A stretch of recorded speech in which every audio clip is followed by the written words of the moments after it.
call the Wednesday, September 23rd meeting of the Community Budget Advisory Committee to order. First thing on the agenda is approval of the agenda. Do I hear a motion to approve the agenda? So moved. Is there a second? Second. It's been moved and seconded that the agenda be approved. All those in favor signify by saying aye. Aye. All those opposed?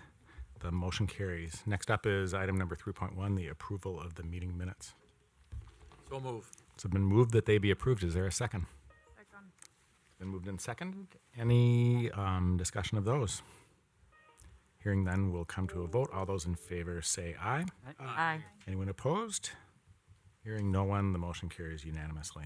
Then we'll move on to 4.1, information and updates. Kari. Good evening, co-chairs, committee members. So this evening, in the interest of time, since we have a full agenda, we're not going to do a presentation on the information and updates, but there was a memo that was published in the packet that answered some of the questions that were raised last week. And so just at this time, if there are any additional questions, I'd be happy to answer them. Anyone have any questions? I'm still getting in the WebEx, so if you're in the Sure. call, you can come off mute and ask any questions. One other thing I will point out that is in the information and update section is there were some letters that were sent regarding the crime analyst position. So that was also included in section 4.1.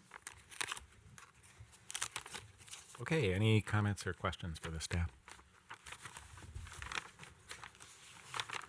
Hearing nothing, we will then move on to item number 4.2, which was discussing feedback from the initial round of community engagement. And Emily, are you going to be presenting? Yes. Go ahead, Emily.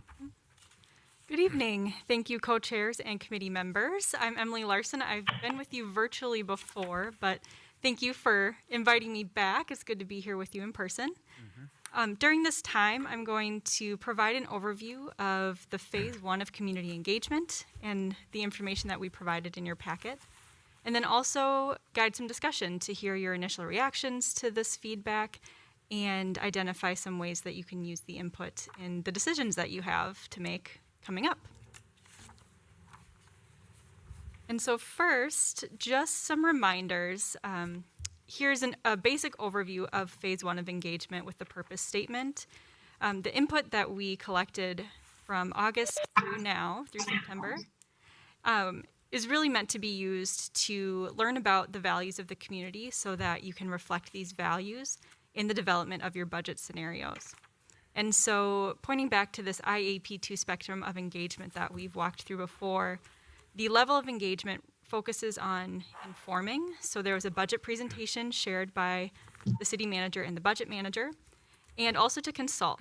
And so what that means is that the promise to the public is to keep them informed, to seek their feedback about the budget situation, to listen and acknowledge concerns, and then to use this feedback in the development of the budget scenarios. And so again, a couple of reminders about our methods. You can go next, Kari, thank you.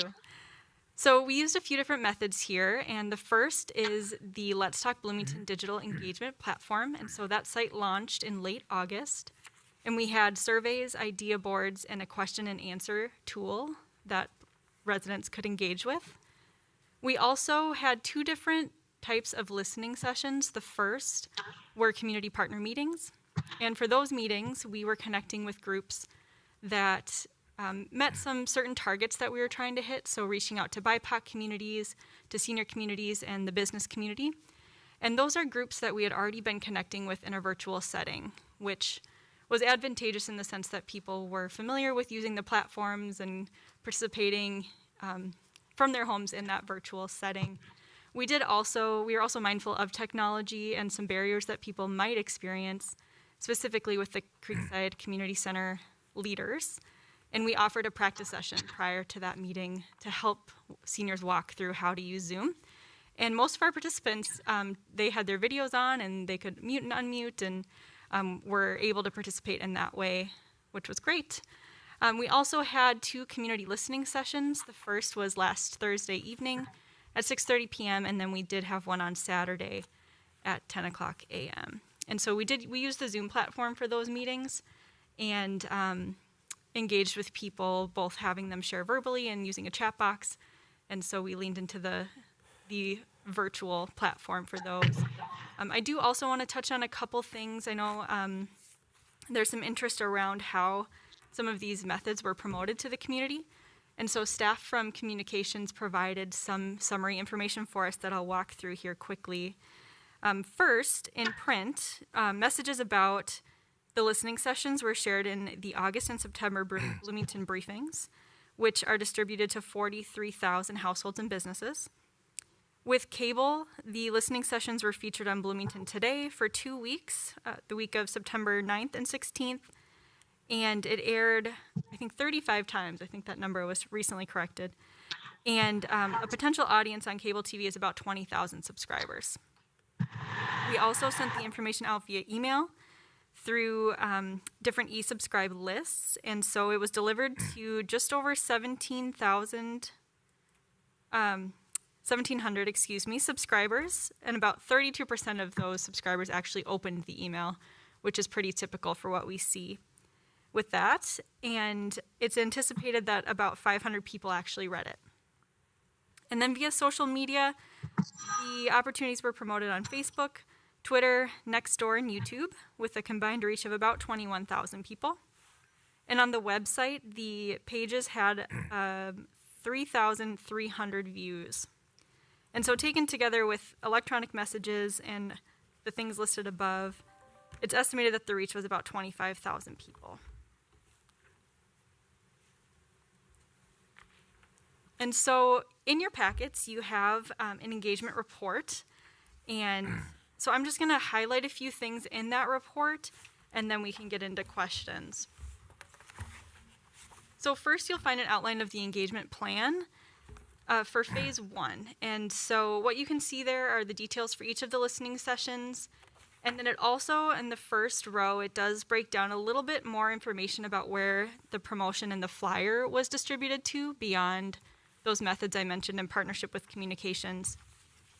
And so I want to point out that in addition to communications methods, we also had the flyer at the farmers market. In partnership with Bloomington Public Schools, it was sent out to families using Peach Jar. It was also sent to lists that are maintained by staff on my team, the Community Outreach and Engagement Division. And so it was sent to groups like community leaders, faith communities, multi-unit housing leaders, and a few others you'll see listed there. The second page points to what's coming next in October. So just a highlight there. Some of this plan is still being developed just based on what we learned in phase 1 and some of the methods and things that we'll be adjusting there. But what I want to walk through with you is the demographic information that you'll find on a spreadsheet. In your packet, it appears to be page 80. And a couple things to point out here. So we collected some demographic information from participants on Zoom. And so there's a polling feature that people could fill out. This data, it's important to recognize it's not perfect in the sense that the poll was optional. Most people did participate in it, but you could say prefer not to answer or not answer a question entirely. And then also those who participated in the meetings via phone and dialing in were not able to participate in that way. So just keep that in mind, but you can see what the reach was here of approximately 59 people. That number may be a little more or a little less just based on people jumping in and out of meetings, but I think that's a good, accurate reflection of how many people participated in those sessions. We do have an upcoming session tomorrow afternoon, and so you don't see any numbers listed there, and then the poll was not conducted on the Saturday morning session where we had 3 participants on the 19th of September. And to provide a little context to those demographics, you'll see on page 81 and 82 an overview of demographics in Bloomington to provide some context around those numbers and how it reflects our community. And then from there, you'll see detailed notes from each listening session. And so as we went through these questions, Kari took some detailed notes from what was being shared by participants, and everything that we heard and captured is there for you. And so I'm not going to walk through all of those pages just in the interest of time. But I do want to point out that we use a method called focused conversation method to design those questions to get input on community values.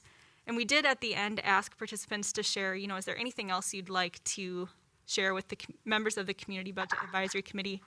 And that's where you'll see some comments about just gratitude towards having the opportunity and people recognizing the work that you're putting into this effort. So make sure you pay attention to those comments as well. But I encourage you to, if you haven't done so already, read through those pages closely. There's a lot of great information there for you from community. And so with that, we'll go ahead and jump into discussion. So I'll start first by asking if you have any questions about what you see in the report. Questions of clarity. Yeah, and committee members, so this came in our packet over the weekend, so we had a couple days to read through it. And so what we want to do at this point is to see if folks have questions about the feedback that we got. I know Maureen was in some of the sessions. John was in some of the sessions. John, you didn't come to one of them. It was Jessica, you were in some of the sessions. It was at Saturday. I was at the business one on Thursday, or on Wednesday, and then the Saturday. Okay, yeah. So let's go ahead to questions.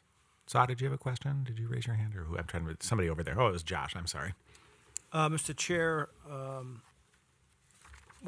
what can we do to get more participation from the community?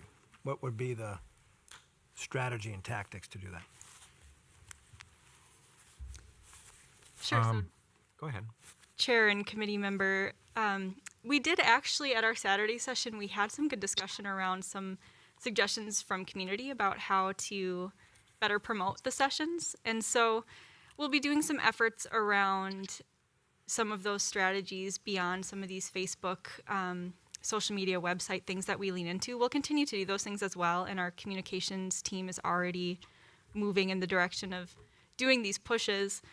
We also had some success last week in boosting some Facebook posts and things to try to gain more attention. But that is something that it's a focus of people working on the project and our communications team to try to expand that reach and build upon participation through those methods. But I would say that one very effective strategy is that personal invitation. Some people just aren't quite sure what this is all about.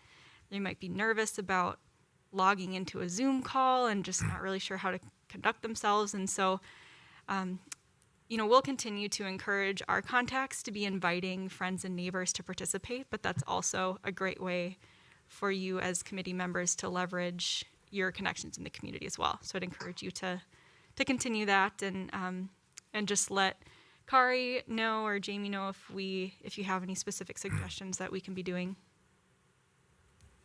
I've also got an opinion on that. We deliberately designed this with 2 rounds of feedback. We had a preliminary one where we said there's a budget problem. Kind of here's the scope of the budget problem. What do you think? But we didn't really talk at all specifically about any particular change that we were going to make on the spending side. The results of the next couple meetings here are going to create more information for people. And we realized that was going to be the case, and so we've got another round of input sessions scheduled for October that will have very concrete and specific choices that we're talking about making. You'll note in tonight's packet, we got some of the first very specific feedback from people about a specific proposal that had gone out, and it was before we even started really kind of beating the bushes for that sort of thing. So my suspicion is that we haven't said anything that's capturing people's attention yet, and that's about to change. So that's my theory about the process here. I saw some posts on Facebook where people were starting to talk about things related to this, and just like a lot of things related to the city, people who are impacted on it by what we're talking about will start talking to each other, and that will naturally bring their attention to what we're doing in a way that us going and putting stuff in the briefing and doing stuff just won't. I'm confident that in the next couple of weeks we'll get a lot more feedback than we did in the last couple of weeks. So, Jessica. Mr. Chair, yes. I'm talking regarding the Latino community, the Latino leaders. And I'm struck by the response on page 84 that say we're not getting a lot of response due to these questions because we are not aware what is available or what city programs are. The way they have been advertised or shared are very ineffective way of advertising. People don't know them. And today I was with Amanda on the Latino Leaders again, and it came again, that's what I want to emphasize, that it needs to be translated, perhaps some of the communications, and they are not getting the notification that we're having this. So they were very anxious. We had a really nice conversation yesterday.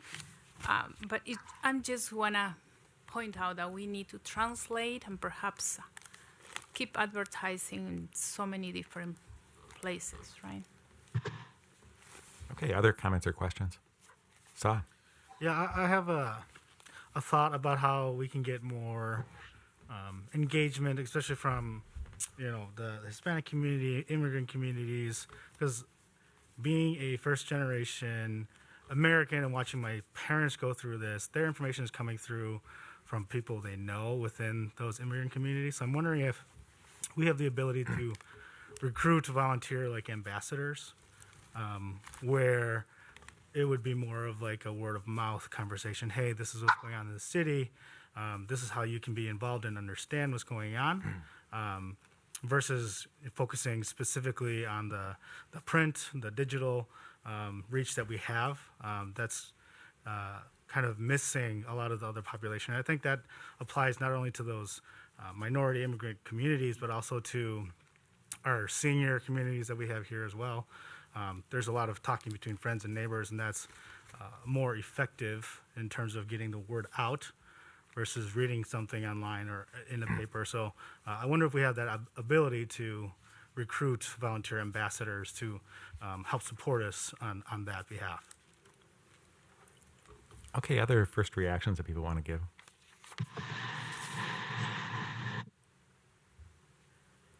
If not, then we'll move on to the next slide. Thank you.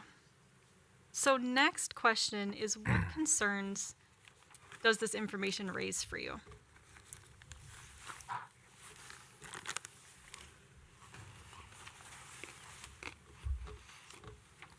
Committee members? We've talked a little bit about connecting with people as one of them.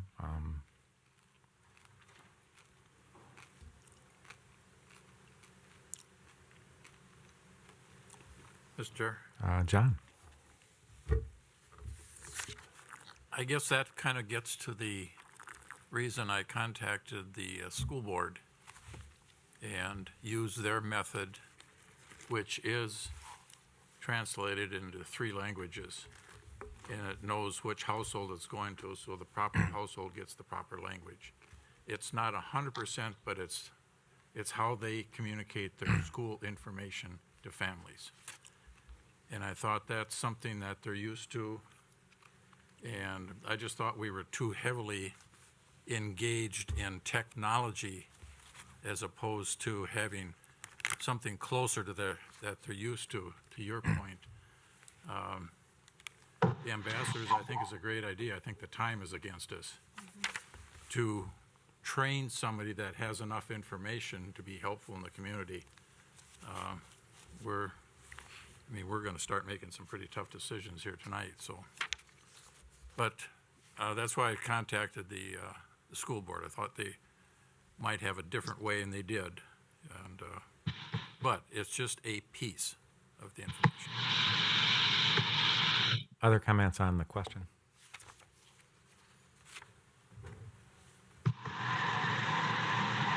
Anyone? Okay, we'll move on to the next one then, Emily.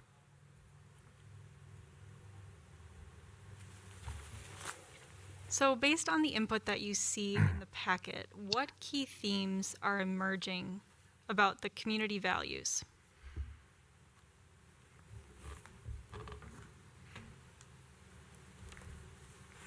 Again, Chair. John and then Jessica. I seem to sense a acknowledgement of people liking to live in Bloomington. There was a lot of positive comments, not about necessarily this process, but just about what Bloomington is to them, the parks and the maintenance and all the other things that go into making Bloomington what it is. And so I think we have to keep that in mind as we propose budget cuts. How is that going to affect people's view of Bloomington? Are they still going to want to live here with great vigor if some of the amenities, for lack of a better term, are either reduced or eliminated? So I think we have to be careful on what we are not going to provide through the budget cuts here. Thanks, John. Jessica? The comments that I heard is water, parks and recs. Kids likes to sports, go and play soccer after school. And then clean streets and that kind of urban cleaning, I guess. Other comments on the question?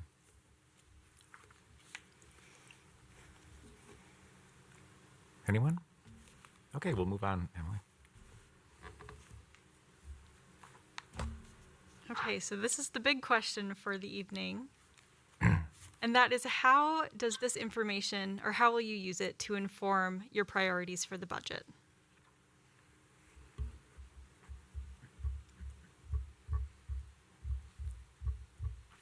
Maureen? Thank you, Mr. Chair. So, as I read through all the information, as you mentioned, Chair, this is just a starting point. We did not have great participation, and if you look at the numbers, it really is very, very small. So it really doesn't, I think, provide me with a lot of insight as we start our exercise. I mean, there's some general information, for instance, John, liking living in the city, that kind of thing. But frankly, the information that came back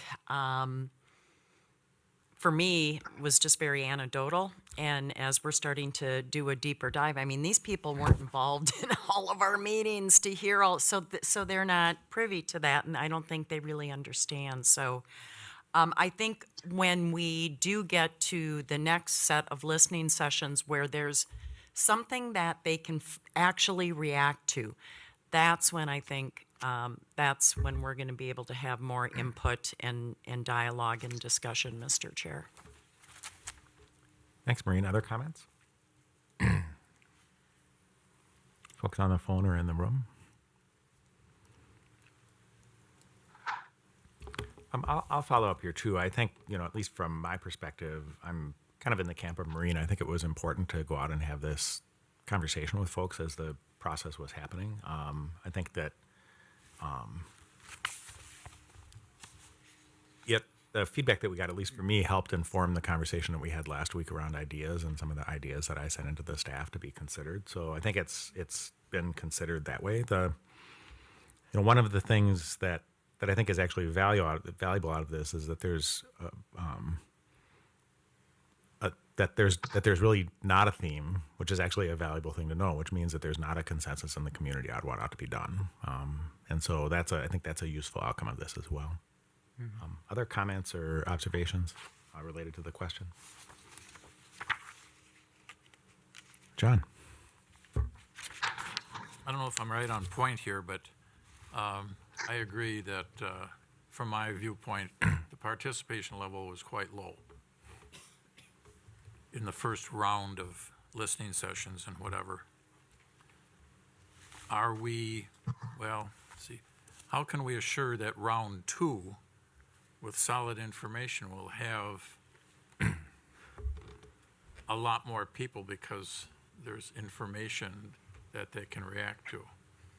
How do we make sure that they've got something concrete to react to as opposed to, well, this is just another listening session? How do we differentiate that we've gone to another level and here's some hard and fast suggestions by this committee? And I think it's the decisions that we'll make over the next couple of weeks will make that list. But how does that information get out?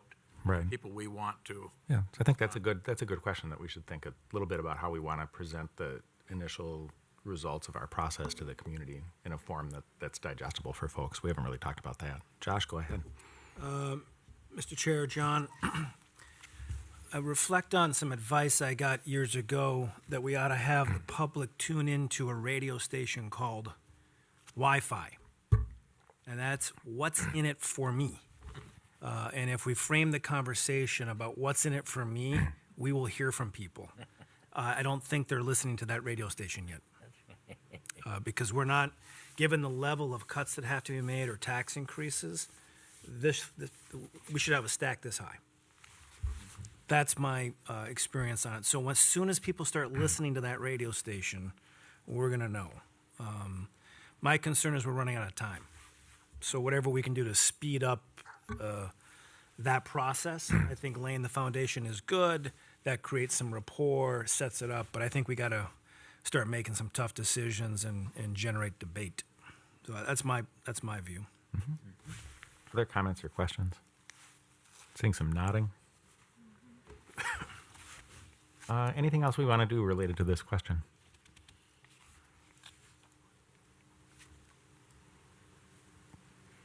Yeah, I'm not hearing anything. Thanks, Emily, for coming tonight and talking to us about that. Thank you, Chair Peterson. And if I may just add a couple comments before I leave for the evening. One thing we did hear from, I think in each and every meeting, was people had just a desire to comment on something specific. And so when we move into these next phases of conversation, I just want to echo what the chairs and committee members have said about having that data, those numbers for people to look at. I think will create some good areas for conversation for our community. I also want to share that we do have the ability to translate materials, and so we can definitely continue to do that. It does typically take anywhere from 4 to 6 business days to turn those things around. So just keep that in mind when you're thinking about pushing the information out and leaving enough time so we can provide that as a resource to community members as well. So thank you for inviting me here this evening. It was great to see you all, and I look forward to continuing to work with you through phase 2. Mr. Chairman? Yeah. Emily, please don't be discouraged. Thank you for doing it. I mean, we've given it a good shot, and as Josh has said, it's going to take some time, and I don't want you to walk out of here with your doppers down because everybody sat and looked at you. We don't know sometimes what questions to ask, so be tolerant with us, and thanks for participating. Great. Well, thank you, chairs and committee members, and I do not feel discouraged. Your comments are very valuable, and we did learn a lot in this first phase to be able to improve upon our efforts in the second one. So, Thank you. Okay, let's move on here to, as Josh puts it, the beginning of creating some debate. Otherwise known as discussion of potential budget reduction options. And so, just as a table setting here for the committee and for folks who are watching at home, over the next few weeks, we're going to be walking through a set of ideas for potential sources of revenue and largely reductions in services that the city provides. My expectation is that when we get done, we'll have on the order of 100 choices. We currently, the current list has 91 things on it, and there's some that were generated by us that haven't come back from the staff yet. So that will, inch in the direction of 100. Necessarily, we're not going to be able to have a detailed conversation of all 100 things, or we will be here for a couple weeks. That's not going to happen. So what we're going to be doing tonight in terms of the agenda is we're going to be walking through the items in groups of 10. In just a moment, I'll share the spreadsheet that we've been working from that shows them kind of grouped in groups of 10. And what we're going to do in each group of 10 is folks on the committee can bring forward questions that they have about those items. It may be that we are able to get those questions answered tonight. It may not.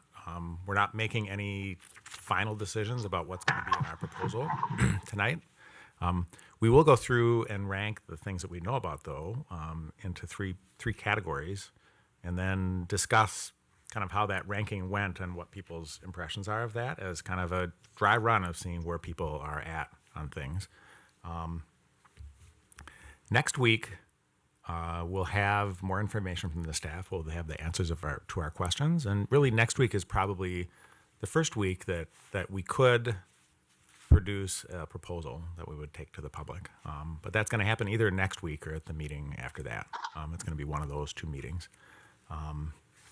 And as you remember, there's actually 3 proposals that we're making. There's the, based on the 3 budget categories, or 3 budget levels that we ended up producing. And so we'll talk about those probably in order, where we'll start with the one that's kind of most expensive on cost, and then remove things to make the intermediate one, and then remove more things in order to make the least expensive of the 3 proposals. And so our goal is no later than that first meeting in October to produce that list related to those 3 options, so that we can get the word out to the public and have that conversation with the public about that. We'll get that feedback in the middle of October. And then we've got on the calendar a couple meetings. Is it 2 or 3? I can't remember. We've got a couple meetings. I'm seeing 3 from the city manager. There are 3 meetings after we get the feedback from the public that we'll have in order to formulate our final 3 proposals that we'll be sending to the city council for their input. So tonight what we're going to do is we're going to walk. It's going to be in a couple phases, and I'm going to refer back to my email that I sent the committee. We'll walk through these in batches of 10, so there's going to be 9 batches of 10 items apiece. Ask questions about those. Staff may be able to answer them, or they'll take the questions off and get those answered next week. Then what we're going to do is we're going to do an initial ranking of the items. And what we're going to try to do tonight is to try to divide them into 3 roughly similarly sized groups. There's going to be one group, and on the sheet there, that's marked as green, which are budget reductions that seem like the most accessible and straightforward budget reductions. There are yellow ones that fall in the middle, where there's more impact, and there are red ones where people are saying, no, I really am not interested in that. The way we're going to do that is folks will take this sheet that they may have a preliminary ranking on, and then as the night goes on, they may be editing it a little bit. Each of you will take that. You'll take the fancy pile of dots that you have available at your location here, and you'll go to these locations around here, which have all of the items laid out. So I'll give you, this is what this ends up looking like. So this shows the item number and what department it's assigned to, and you're just going to put the dot that's associated with the category that you put it in. So if you had the check in the green box on here, you'll take a green dot out of the bundle and you'll put it next to that particular item. Then we'll have a little bit of a break to do a little bit of tabulation. And probably what we'll end up doing is just highlighting ones that are kind of interesting, where it doesn't seem like a consensus in the group. And then we'll walk through the ones that seem to have the most conflict over it, and we'll have a little conversation about each one of those to start a conversation around that, to see if we can either drive things in the direction of more of a consensus or accept that maybe there's a division in the committee about what the meaning of that is. And that's really the kind of our job for tonight, is have that conversation. So what's going to happen, again, just to kind of close this out, is that next week that we'll basically go through a very similar process. The list will be longer. We'll have more information. We'll have the answers to our questions. You will want to keep this because when the next agenda comes, we'll have answers to questions. We'll have the more items based on the items that we put in to go in there. And so you want to be able to kind of go through and edit that so that you bring that forward. Because once we're done with tonight's meeting, we're going to take these and we're not going to use those anymore. We're going to come back next week and do the same exercise again so that people can incorporate all the information that we've gathered. Okay, Neil. A couple of questions. First of all, probably would help me and maybe the rest of you to get what's the genesis of these 80 recommendations? Where did they come from? How did they start? Just to give us an overview so I can, because I get caught up in the number, and maybe the number to me is more important than the weight of the decision. So, Jamie, could you just give us an overview of how they came about? Sure. So just to interrupt here real quick, there's 3 categories of them. There are ones that were generated by the staff, there were ones that were generated by the committee, and there were ones that came from the community. Okay. This list has the ones that were generated by the staff. So I'll have Jamie talk about how the staff generated their set. But one of the things that we did at the last meeting is we made the list of those other 2 categories, and those are off being worked on right now with information to come back. My question, Mr. Chairman, is about this stack that we have in front Yeah, of us. so this is the staff one, and so that Jamie, that you would be exactly the right person to answer that question. Thank you, Mr. Co-Chairs, for the question.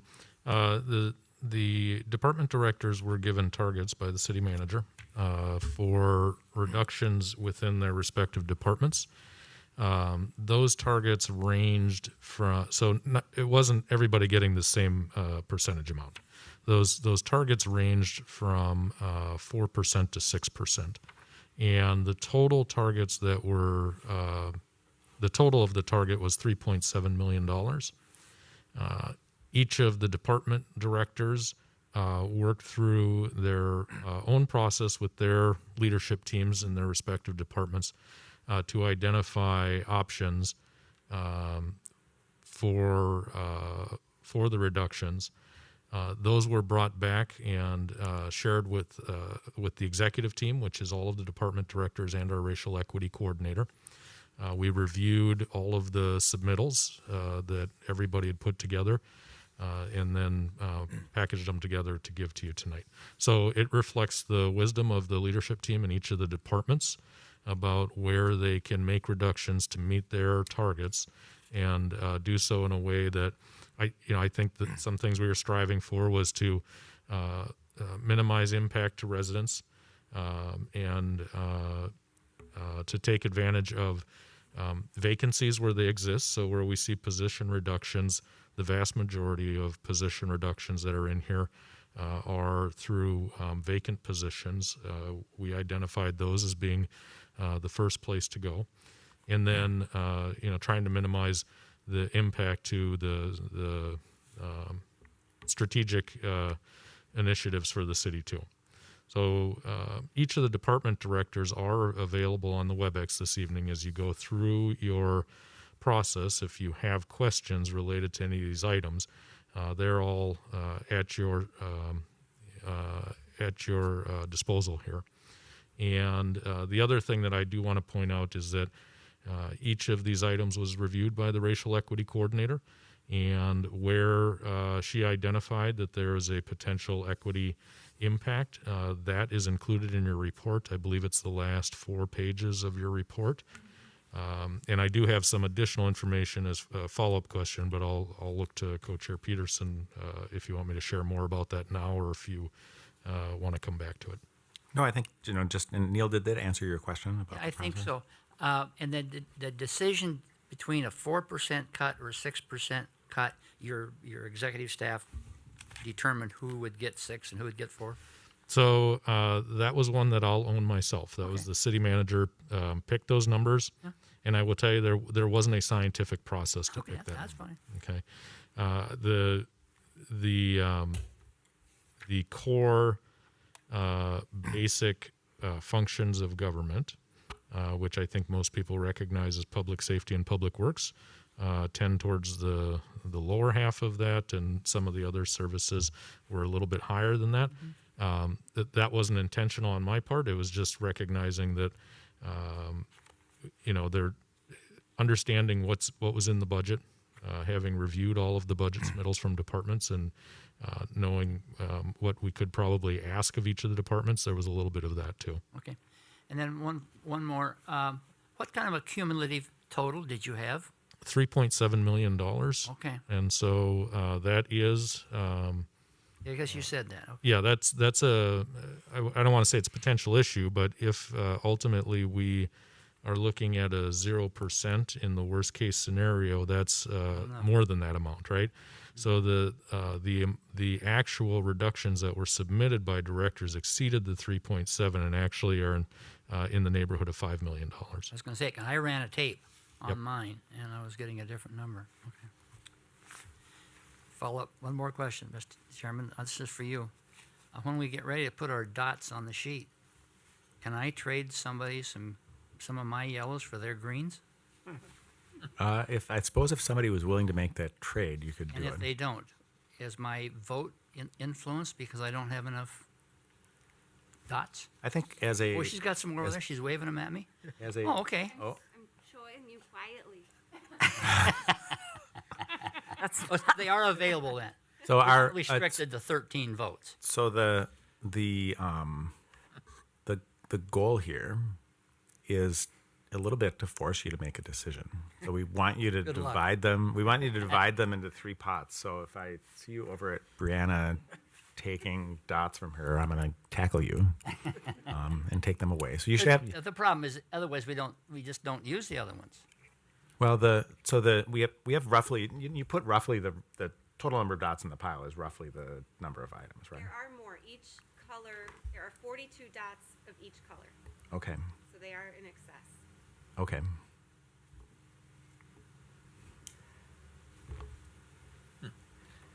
So my Just preference like would playing be Clue.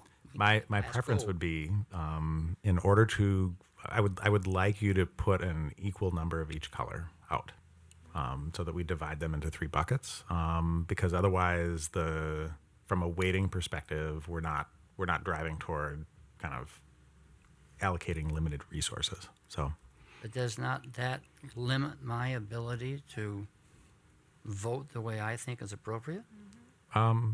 It Yeah, it does. It does limit that, but suppose that we went and everyone put red on everything. Mm-hmm. What information does that generate? Still got $3.7 million.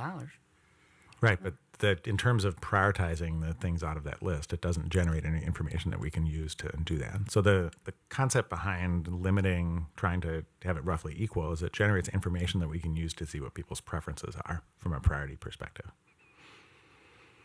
So otherwise, we never get to the point of revealing what people's priorities are if you don't have to set a priority. So I'll even put my initials on them if you want priorities. so that would be my preference, is that folks put a relatively equal number of dots of each color out when they're doing that. Just to follow up a little bit, materials that the committee got. We have a single page for each of the items that we talked about. So there's 90 of them. I punched them and put them in this binder because that works for me. And then we also did, from the racial equity coordinator, we did get this analysis of the of certain items and what the racial equity impact would be of that. And so that's one of many facts that we consider as part of the process. We wanted to make sure that that was brought forward and considered by the committee. And so, Jamie, you said you had a little bit more that you wanted to deliver on that. So I think in interest of time, I didn't want to have a detailed presentation of that because it was in the pre-read. But if you could talk about that, and then if folks have questions about that, we could get those questions answered at this point in the meeting. Sure. Mr. Co-Chairs and committee members, the one specific question that we had was about the community services grants to social service agencies in the community, and wanting to know some demographic information. So real quickly in that regard, and we'll put this information into the packet on Friday too, so you have it on paper. For 3 agencies specifically, for VEAP in 2019, their demographic breakout is they had 1,600 unduplicated service recipients, a total of 11,900 service interactions, and their demographic breakout is 22% white, 65% people of color, and then another 13% that did not self-identify. For Cornerstone, which provides a variety of social services, 286 clients from Bloomington, 47% of those who identify as people of color.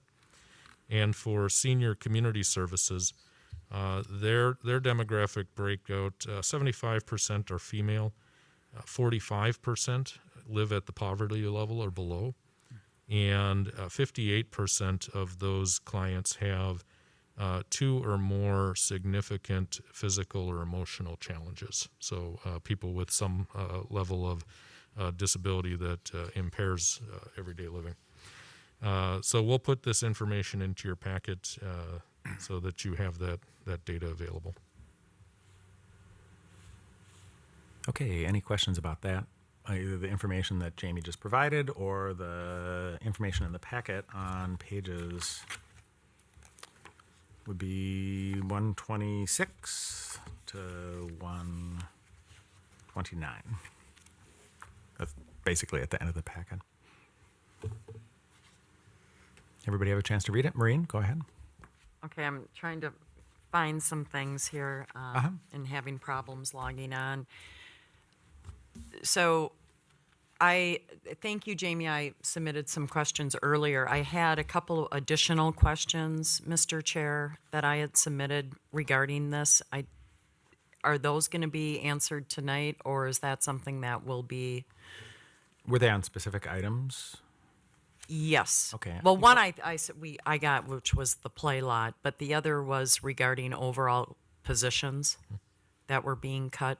Okay. We do have that information available as well. Chris Wilson has a spreadsheet that she can share with the committee. Okay. Yeah, why don't you go ahead and do that? Thank you.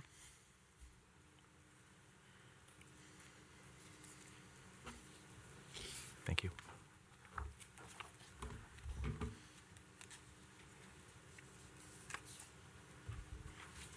Oh, thank you.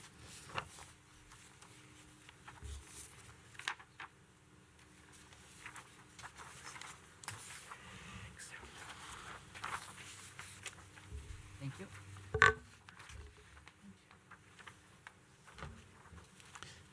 And Chris, just for the benefit of those who are watching, do you want to just real quickly walk through the spreadsheet? Certainly. Mr. Chair and committee members, this spreadsheet tracks our full-time and a few part-time positions from the authorized 2020 budget to different stages of the 2021 budget. So first you'll see the department, then you'll see the division within that department. The first column of numbers you see is the I apologize, it must not have printed the header, is the number of staff authorized in this year's budget. So what was adopted last December, these are the number of positions in the 2020 budget. The next row that just has a single bold number is the total FTE for that department. Then you'll see a column that's labeled already cut from 2021. There were a few vacant staff positions that were cut when departments initially submitted their budget requests back in June. They'd either saw the writing on the wall or they'd had some kind of change in their department that led them to eliminate those staff positions right up front. The next column, proposed cuts for 2021 budget, reflect the cuts that come out of the 91 budget reduction ideas that you were given in advance of tonight's meeting. And then the description and notes just tells you a little bit more information. This was created originally for Jamie, and I didn't have a lot of time when Maureen asked for it this afternoon, so those notes may make some sense to you. They may not. They're maybe a little more internally focused. If you turn to the back side of the page, you'll see that in the 2020 budget that was adopted in December of 2019, before the pandemic, there were 587.3 FTEs authorized in the budget. You'll see that in what departments submitted back in June for their initial requests, we were already down 7.1. And if you were to recommend to the council that they make every cut that was in the budget worksheets you saw tonight, that would reduce our staffing complement by another 28.5. And we would be down 35.6 FTEs. A little bit of information about what this doesn't include. We do not keep FTE headcounts for our seasonal employees. So you won't find all of the starters and rangers at the golf course. You won't find the Zamboni drivers at Big, the seasonal staff that we use in public works to patch potholes and mow mow parks and so on. None of those positions are tracked in the budget as FTEs. They're just a allowance to that department in terms of dollars to meet their seasonal needs. The other thing you will not see reflected in these numbers is our paid-on-call fire department staff. So you'll see that it shows a fire department headcount of 11 FTEs for 2020. That's the chief and 2 assistant chiefs and some fire inspectors and administrative support personnel, et cetera. The rank and file of our fire department are paid on call. And again, they are budgeted for slightly differently and paid slightly differently than others. So they are not reflected in this number. And the last piece of information I would share is if we did go with every reduction that was proposed and reduce our head count by 35.6 FTEs, the city's staffing complement would be equivalent of what it was in 2006. Am I right? Equivalent? The last thing I wanted to draw your attention to is you'll see a couple of items that are highlighted in yellow. Those are the staff positions that are currently occupied. Everything else on this list is a vacant position. Could you repeat that again? The proposed cuts for the 2021 budget that are highlighted in yellow. So you'll see a negative 7.875 in motor vehicle, negative 1 in building inspections, and a negative 1 in police. Those are the only positions that are occupied currently. The remainder of these are vacant. We have not been filling positions largely since the pandemic hit. And we had a few vacancies at the time that it hit, just through the natural course of things. So those were authorized by the city council in the 2020 budget, but the staff chose not to fill them, is what you're saying? A few of them, and then we've had people still retire and resign and move on and so on over the course of the last 6 months as well. Mm-hmm. Okay. Go ahead. Thank you, Mr. Chair, and thank you, Chris, and please just bear with me as we walk through this. I really want to understand the numbers here.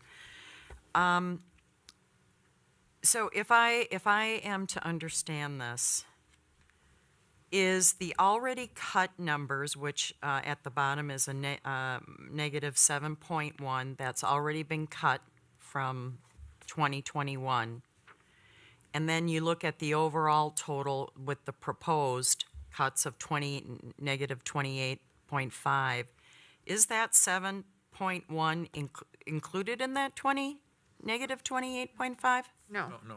And that's how you get to the negative 35.6 is you add the negative 7 Okay. and the negative 28, and they total negative 35.6. Yep. So how many of these 28.5 are open FTE positions? Everything but the yellow ones. So Okay. 1, 2, about almost 10 FTEs. Some of them are part-time, so I think there's, And motor vehicle has most of them. the majority of them are motor vehicle because that's one service on the list that we're talking about possibly discontinuing in its entirety, and so that would mean the elimination of each of the positions in motor vehicle.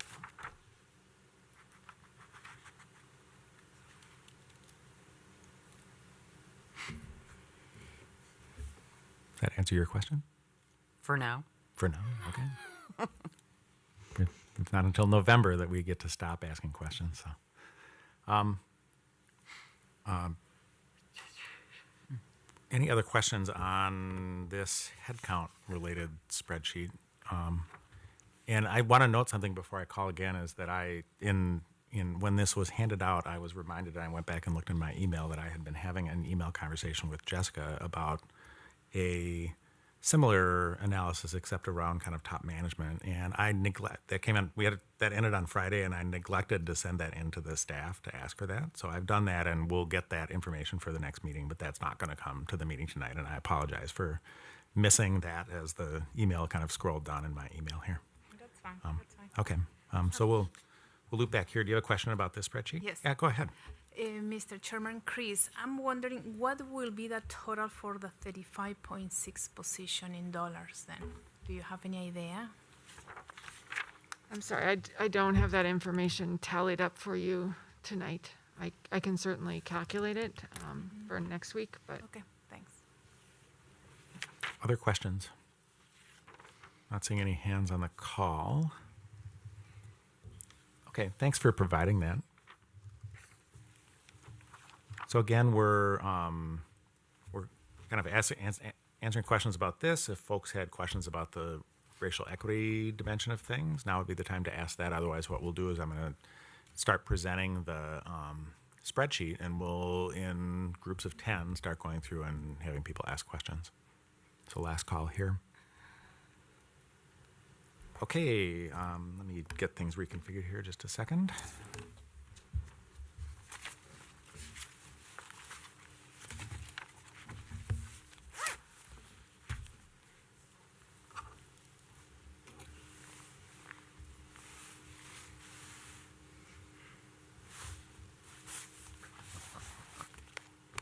Okay, so once again, we're wanting to test people's eyesight with our item here. Let me Keep coming. keep being rearrange things just a little bit, and we'll get things good.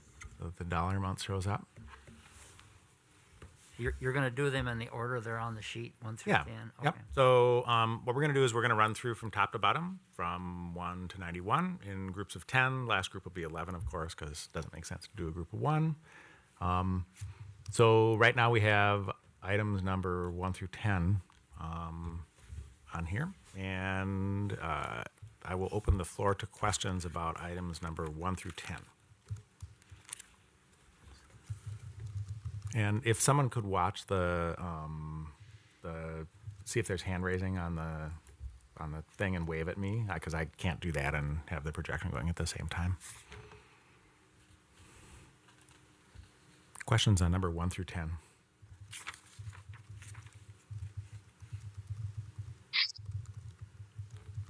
So one, Sorry. go ahead, Akia. Yeah. I can't figure out how to raise my hand on this thing at the moment. Okay. But just a quick question. Yeah. To get me into the zone. So for the first one, eliminate the administrative support position. Yeah. Is this a complete elimination, or Jamie, or could it be like a halftime thing, or is that not an option at this point? It's just either or. And that's kind of going to apply to all of the positions that are kind of listed to be eliminated. If they haven't indicated it could be halftime. Jamie or Chris? Mr. Chair, that is Go ahead. certainly an option, that positions could be reduced from full-time to part-time. Obviously, then you don't get the same you don't get the same cost savings. But yes, that's certainly within our control. Yeah. So I think you'll see in here, and there's some items that are in the that are presented to the staff where we have options, where there's like choice A and choice B. Implicit in a lot of these is that we could choose to say we're going to reduce something from full-time to a half-time position. I think that in kind of my thinking this through, there's going to be a point where we're starting to kind of prioritize things against each other, and that may be the point where we start having a conversation about whether we want to do that. But I think right now what we want to do is kind of take the proposals that the staff put forward and understand them and kind of rank them.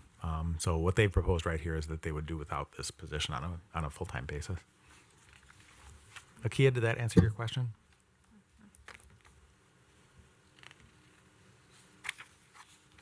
Yes. Okay. Questions on number 1 through 10?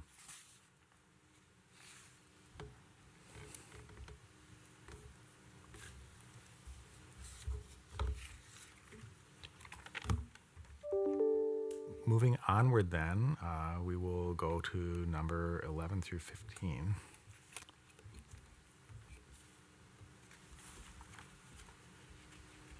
Oh, except 11 through 20. I suppose I had to do the math, right?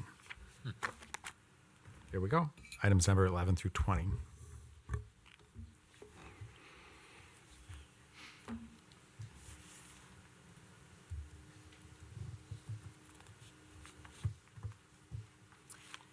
Mr. Chair, Yeah, go ahead, Jessica. item 13. Can we consider that the community get involved in a safety patrolling? Will that be something that could we consider somehow?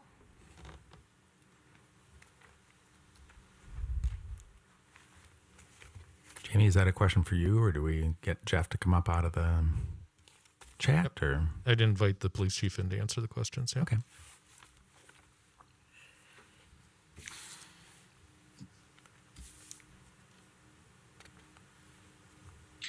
Mr. Chair and Commissioner member, I think the question, if I understood it right, is could we get a citizen patrol or more, maybe possibly citizen involvement in the patrolling? Correct, yes.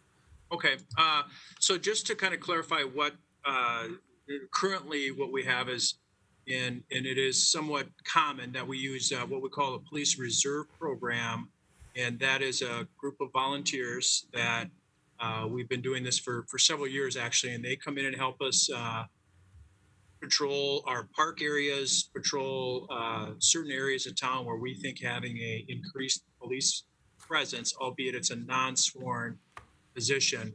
But that to do that safely and to really kind of protect the city in that type of an arrangement requires a certain amount of training. It's actually fairly extensive for those reserves. We usually run somewhere between 15 and 20 reserve officers at any given time.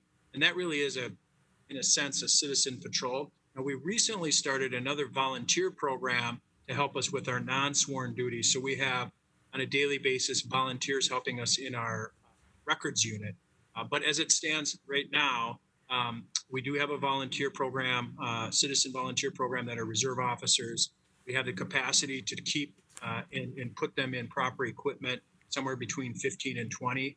And we do routinely have them out on patrol in a police vehicle to help us with kind of non-sworn or increased police presence. And again, that does require training of those individuals so that they don't end up getting themselves in a situation that they don't know how to handle. And it does require us to provide them with a certain amount of equipment. Thank you, Jeff. Other questions, Maureen and then Josh. Thank you, and I apologize because I had a question regarding number 10. I'm looking at it more at category. You're doing bunches of 10, but I'm looking at it kind of from a departmental We'll talk about 10 component. So, and I think we'll need Chief Potts unless Chris can answer this question. So the positions that are listed here, are they open positions, or are these positions that have individuals serving and they will be cut or eliminated? The positions that are highlighted in bright yellow, so 7.875 FTE in motor vehicle, 1 in building inspections, and 1 of the 9 in police. Thank you, Chris. Sorry, I should have phrased the question. So when I look at starting at number 9, there's a commander for 174,000, a crime analyst, statistician at 118, a dispatch supervisor. Looking at these positions, are any of these open currently? Yes, all but the ones in motor vehicle, 1 in BNI, and 1 in the police department are either open or we have a retirement notice in hand. So for example, the commander position is not open today, but the commander has submitted and his retirement has been accepted prior to December 31st. So we do not have a person in that spot for 2021 at this time. Mm-hmm. And I guess what I'm getting to, Mr. Chair, with these positions that are not filled, that are open, we're already experiencing it currently in 2020 budget. So is this really an impact since these positions have remained open and have not been filled? Why would... Are you asking if they are really a cost savings, or are you asking if we will miss the services provided by the people in the positions? Well, thank you, Mr. Chair. It could be both. Yes, they are really a cost savings because they are currently budgeted for in 2021. The money to pay salaries and benefits to these positions is in the 2021 budget as it stands. So if you choose to recommend elimination of one or more of them, we can take that money out of the budget. Okay. And I guess my final question, these positions that are open that are on the discussion for elimination and cutting, are these, I'd like to hear from Chief Potts if these are ones that he feels comfortable with, those open positions. Mr. Chair and Commissioner, so what you're seeing in the police list of submissions, there are 11 of them, are actually in, some of those positions are not open yet. As Chris mentioned, they will open sometime between now and January 1st. So for example, that one at the top of our list, which is the commander position, we have not ran with that open. It would require, and our worksheet kind of illustrated this, that we would be moving around certain duties and responsibilities. Now, I will say that it is not uncommon for us when you have a position that opens up to keep it open for a few months as we either make a promotion, have a hiring process. It would be, extremely unusual to have a position open for an entire year. The command level, that would be a series of moves and responsibilities throughout the organization to make sure that we could get that work done. That particular commander oversees professional standards, so training, a lot of work within the racial equity area right now in terms of data transparency and things like that. So that position would be extremely burdensome to keep open for the entire year, as would most of those. But I think what I can say safely is that routinely we do have positions that are held open for a while. And throughout the organization here, we have the ability to move some people around, and we can lean on people to do more for a while. But at some point, we have to backfill and put the appropriate number of resources in our division. So we can rotate positions to try to keep positions open for a while, but it becomes increasingly more difficult the longer we keep the positions open. I hope that answers the question. In the list of 11 submissions, 9 of those are positions, 2 of those are not positions. Within the 9, one of them would ultimately have to be done through layoff. That is the crime analyst position. The rest of those positions, so 8 of those 9, are positions that are either open or will be open, and that we could move things around and keep them open at least for temporarily and still achieve our mission. Thank you. That's exactly what I wanted. Okay. Josh, you're next. Chief Potts, can you just share Your some microphone needs context? to be a little bit more in front of your mouth there, Josh. I'm sorry, Chief There we Potts, go. can you please just share some context around number 15, roll Sure. call pay, $184,395. Yes. Thank you. Mr. Chair and Commissioner, that is a thing that has been in place. Roll call is the beginning of the shift. So our officers in patrol and even in some of our specialty units have contract language that provides for compensation to sit in a briefing before their shift. Now, that briefing is typically 15 minutes long. What it does is it provides for there to be continuous staffing on the street while the next shift is being briefed for their shift. So let's use the morning roll call. Our daytime officers start at roll call at 6:45. Our nighttime officers are on duty until 7 o'clock in the morning. And so while we have a shift of officers on the street, we brief the next one.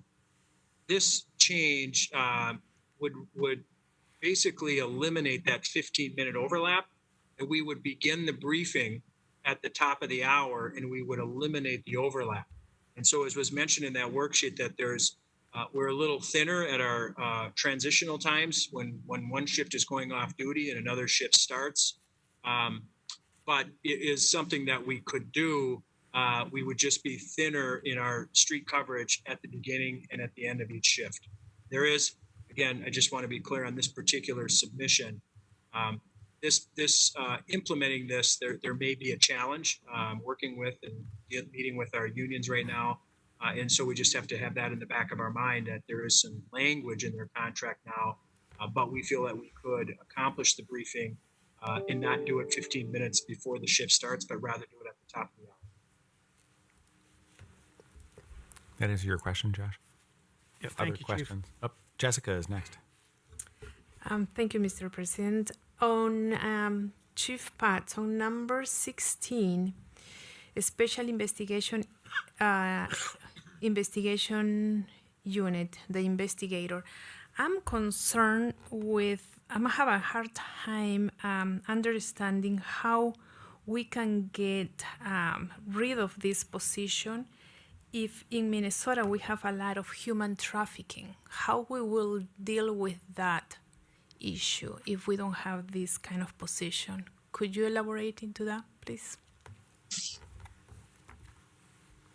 Yes, Mr. Chair, Commissioner. So that position is within a unit of other officers, and currently that unit size is 8 investigators in special investigations. 2 of those are dedicated to working with the Joint Terrorism Task Force and the Drug Administration, Drug Enforcement Administration. So 2 of the 8 are what we call force multipliers that are working with other agencies. And so that leaves 6 investigators back in the unit, 1 supervisor, and 5.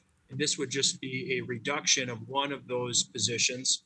And yes, it would cut into the work that we do to deal with narcotics situations and human trafficking. That is the unit that does conduct that work. And when tasked with coming up with the list, it was just a difficult decision, I will say. But with the unit size, we felt that this position, again, is due to a recent retirement, is currently open, that for in terms of continuing to get the work done, but yet holding the position open for some period of time would allow us to contribute to the $1.25 billion in cuts. And it would require the rest of the unit, the other 6 officers, and possibly relying on the 2 officers that are connected to the FBI and the DEA to assist and maybe bring some resources from the FBI back to Bloomington to assist us while that position was taken. Thank you. Any other questions? Any other questions on now 10 to 20 up here? Yeah, sorry, Chair. I just want to clarify, Chief Potts, that would potentially be possible for, I guess, a joint jurisdiction coordination. So like you said, with the FBI or the DEA to help with either human trafficking issues or potential drug issues if you guys, or I guess you guys, we didn't have the investigator staffed, right? So we may not be as efficient, but it's possible that we'd be able to resolve issues with the help of the Department of Justice, I guess. Mr. Chair, Commissioner, yes, to a certain extent, there are local task forces that do have some potential to assist. So, for example, if we were doing a human trafficking detail, and currently, even with the unit fully staffed, we would always partner with our surrounding jurisdictions and task forces on those. Holding a position open could require more partnering with other agencies and the task forces that currently exist. But I just want to make it clear that we have a common practice right now of partnering with those task forces whenever we do details like human trafficking or large narcotics enforcement details. It's routine in that type of work to partner with local neighboring jurisdictions and task forces already. You would just be leaning on them a little heavier. Okay, other questions? Okay, we will move on then to the next set, which is going to be 21 to 30. 21 to 30.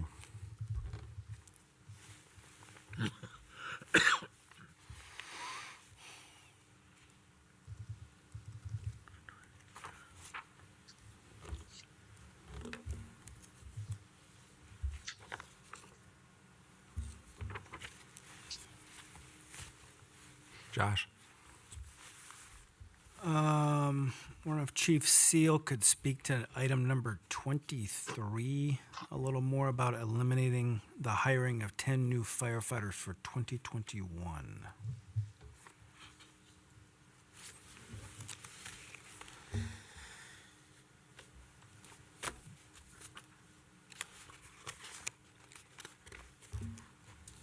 Okay, so that budget reduction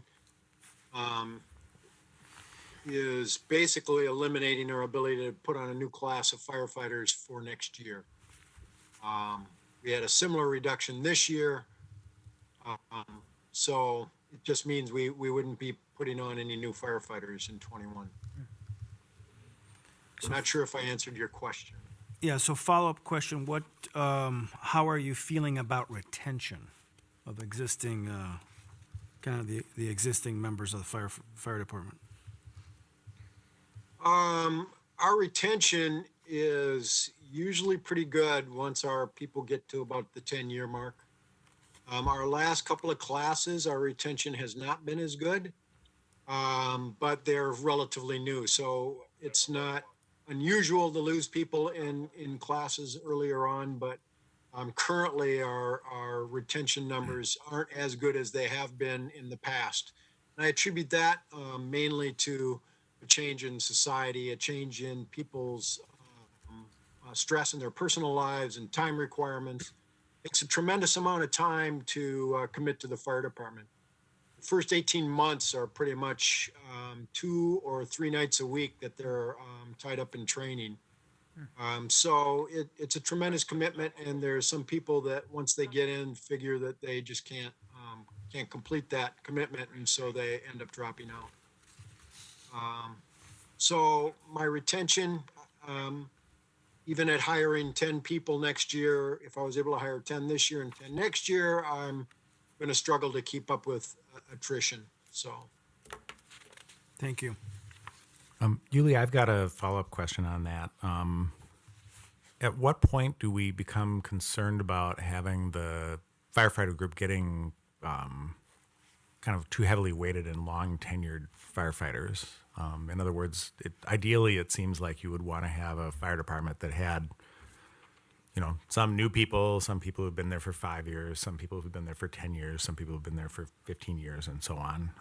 At what point do we get concerned about that? Because one question I have is if you have 2 or 3 years where you're hiring 0 firefighters, it creates a gap in that sequence.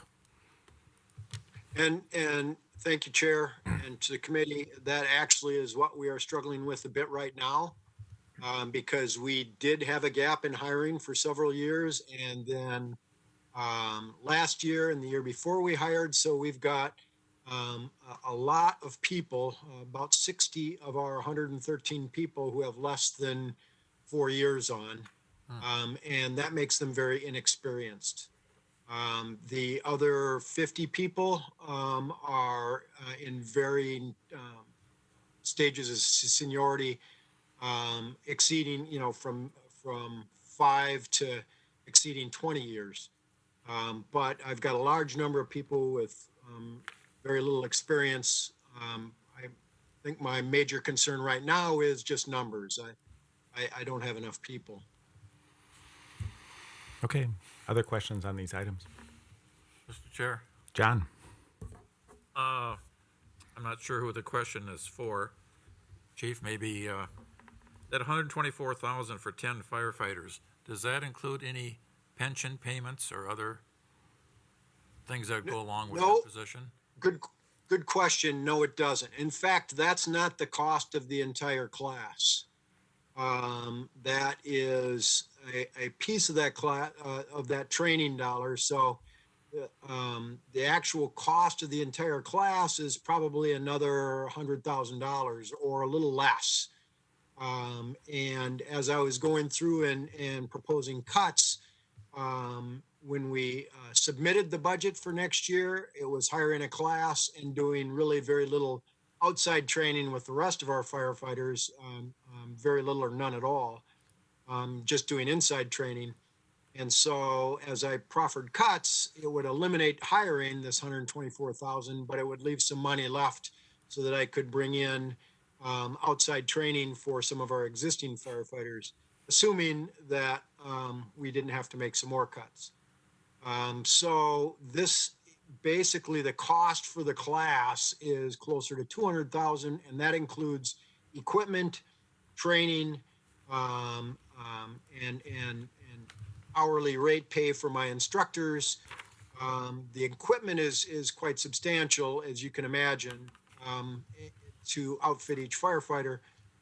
Pension payments for these 10 firefighters would actually not come into play until 2023. So if we hired them in 2021, they would get included in 2022's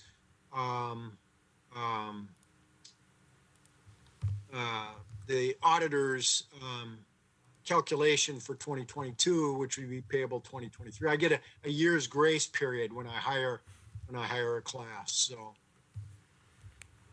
Thank you. Other questions? I have a question. Yeah. Question about the number 24, supplies and materials, employee equipment. What are you referring to for the Bloomington Communications Group? oh, okay. So that would be 24 and 25. Yes. So I have a division in my budget that is dedicated towards emergency management. And that division really carries two basic services. One is our fleet of 22 emergency sirens that we use for severe weather. And the other is our Bloomington Communication Groups, which is our amateur radio operators, ham radio operators.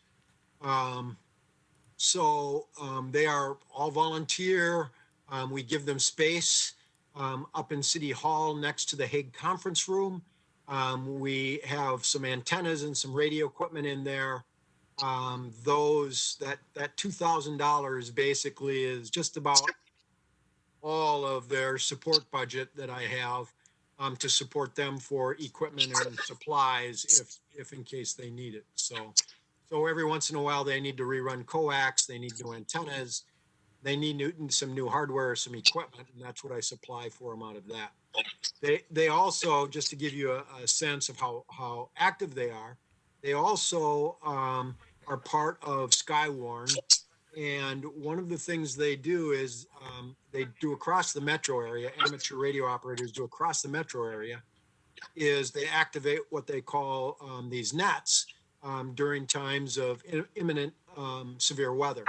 And they're able to contact people in the field who are actually spotters. That thing can call in on that net and say, we see a funnel cloud. And then they communicate directly with the National Weather Service, who can use those actual spotters along with their outstanding technology and radar equipment to target warnings and alerts.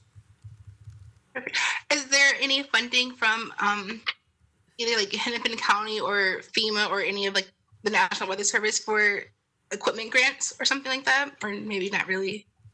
Not really. Okay. Just most of the places we can tap funding for, we have. Yeah. So this is really a tribute to, I mean, they're relatively low cost. It's really a tribute to the fact that they are pretty much completely volunteer. Perfect. Thank you.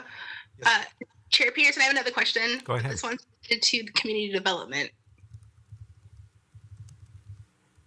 Which one did you have a question on there? Sorry, 26. Sorry. 26. Go ahead.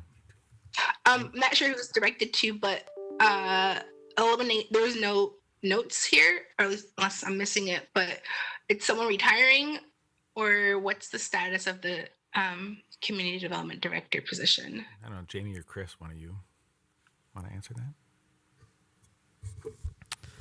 that? Mr. Co-Chairs and Akuya committee members, the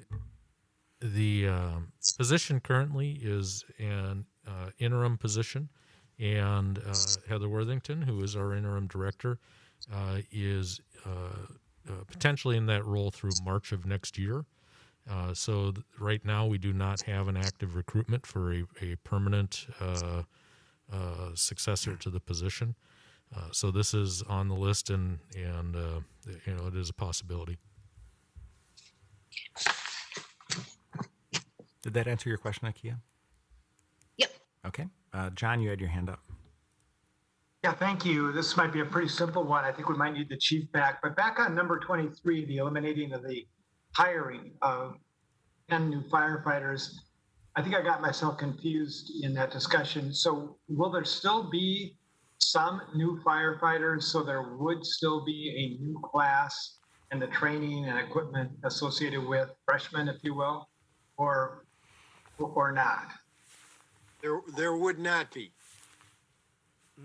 Any remaining dollars I would have had that I didn't proffer as a cut, I would use to do training with my existing firefighters, which, I'm sure most of you are aware, we actually made cuts to come up with 2020's budget. And I put most of my training dollars and my efforts in training to hiring a new class. So there was really no dollars in the 2020 budget for training, outside training. So for any of the firefighters on the department currently. So that's helpful. So if we were going to look at a true elimination number, in other words, the true budget savings, if we eliminated that enterprise of hiring new firefighters and everything that went with it, what would that number look like as opposed to 124,000? I gather it would be a larger number. How much larger? So the line items I had dedicated to training, I'd have to take a quick look, but it's closer to $200,000 or $220,000 to hire a class of 10, put them through all the training they need, buy all the equipment they need, and get them ready to be firefighters, and get them on trucks. So that's really the size of that. If I eliminated all training, and at the same time eliminate that class of firefighters. Thank you. Okay. Other questions on this batch of options? Not seeing any. We're going to move on then to items number 31 to 40.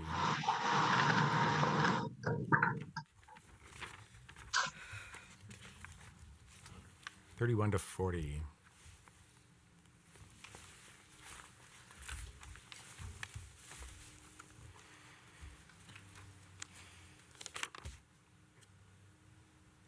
I've got one question, and it's regarding the option number 33, moving the planner to HRA.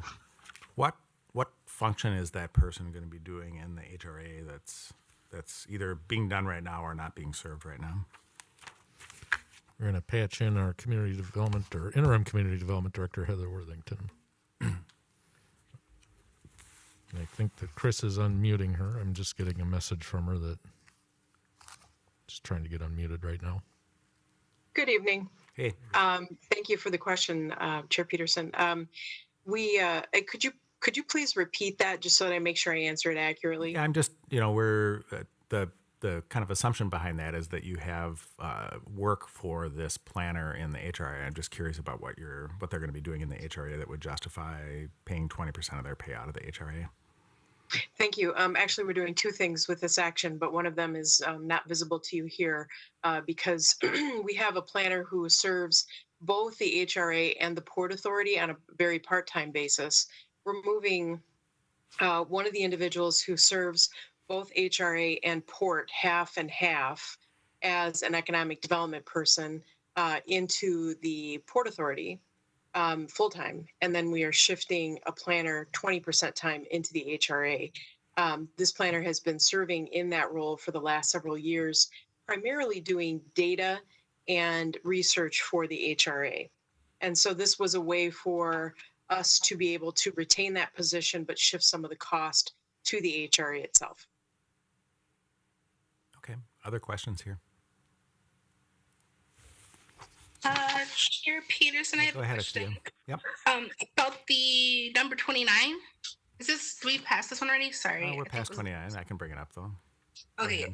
Very quick question about the master park plan. Is that part of like a 10-year comprehensive plan, or is it completely separate? That if we were to push it back in 2021, it would impact our required reporting.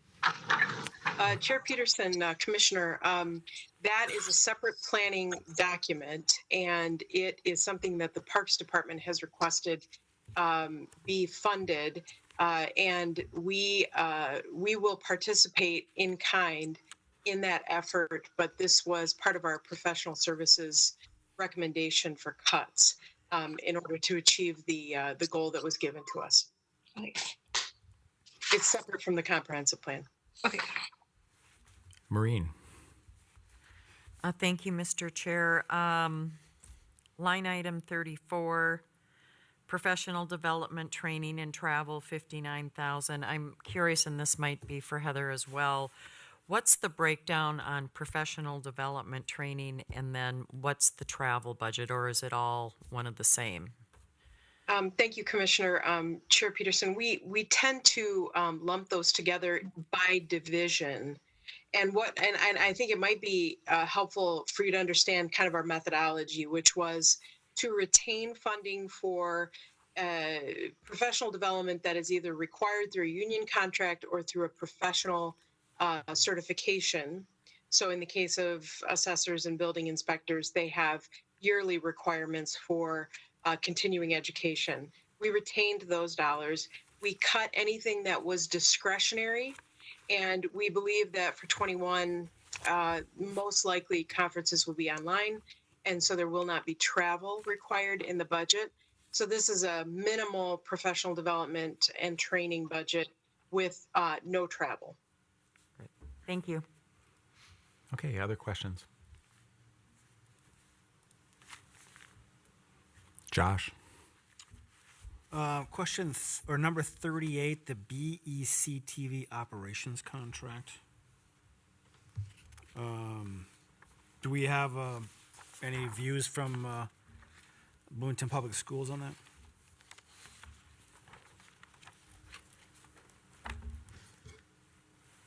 Co-chairs and members, this is Diane Kirby, our Community Services Director. Yes, good evening, yes. Chair and Commissioners. Yes, we have had an opportunity to discuss this with the school district and with the person who is in charge of BEC TV. And so this is approximately about a 10% impact on their operation. Thank you. Other questions?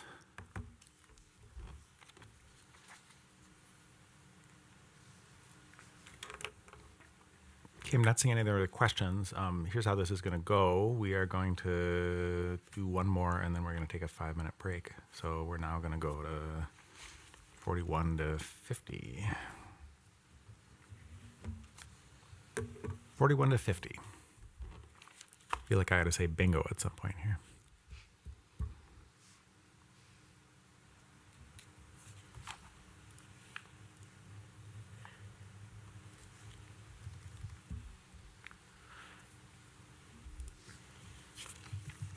Mr. Chair. Maureen. Thank you, Mr. Chair. Looking at Bush Lake Beach, the 46, 47, and 48. Curious, I believe we had some deliberations and discussions last week about Three Rivers Park and the possibilities of Three Rivers Park coming in to kind of offset some of this so we could still continue the services. So has staff or Jamie, have you had any input or discussions yet with Three River Parks? Because I know they're a little down the list too as it relates to maybe Highland Greens and Co-chairs and committee members, Maureen, I'm going to invite in Ann Catry, our Park and Rec Director, to help respond to that. Thank you very much. We have had preliminary conversations between leadership staff of our department and of the Three Rivers Park District on a variety of different partnership opportunities. And we are looking forward to continued conversations between our city council and the elected board of Three Rivers Park District to determine exactly which partnerships might make most sense for both organizations. So we have started the conversations, but we still have a lot of work to do on those. Thank you. Okay. Any other questions on this batch? Jessica? Yes, I'm looking at number 43, please.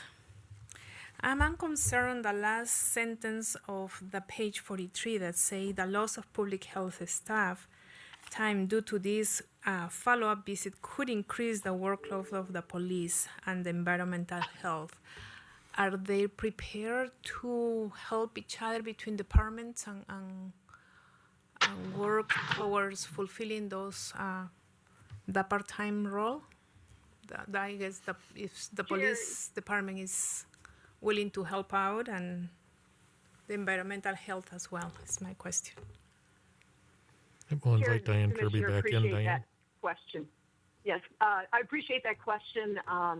And certainly it would reduce the amount of time that's available for public health to follow up on referrals coming from police and from environmental health staff, and would require them to look for resources elsewhere. So it is certainly a concern. Thank you. Other questions on this batch? Okay, I said we were going to take a break here. We are going to take a break until it'll be 8:15.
Committee. Watching the preview here to see when that comes off. There we go. Okay. So we're back in session now. And the next set of items was item number 51 to item number 60. A couple of these are kind of alternates. So like if you look at 55 through 57, those are, we get to pick one of those three or none of them. So any questions about these?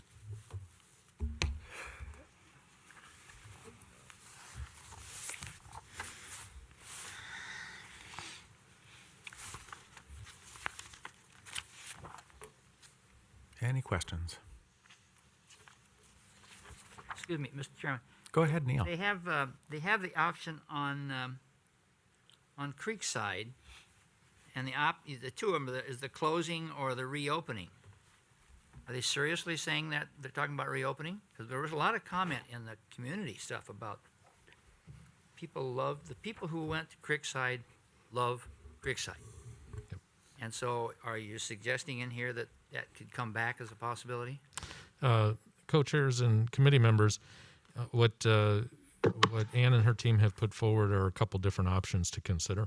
We could have Creekside at full capacity back where it was pre-COVID, at whatever point that it's ready to come back to that. I mean, one of the significant challenges is that the primary user group there is among the highest risk for the COVID, right? Yeah. They also have a level of reduced service, and then there's obviously closing it. So if Ann is available, I think if she has anything else that she wants to say for context. Thank you, Jamie. Just to ensure that the commissioners understand that the option number one would close the facility permanently, would shut off all power and utilities to that facility, and it would be permanently closed. The Creekside, and then the most of the senior programs would move to the Center for the Arts. In option two, the facility would reopen, as Jamie mentioned, when available with COVID, and we would open with limited programming and very limited staff. So essentially the programs that would open there would be programs that are senior-led programs. Okay, John had his hand up and then Jessica.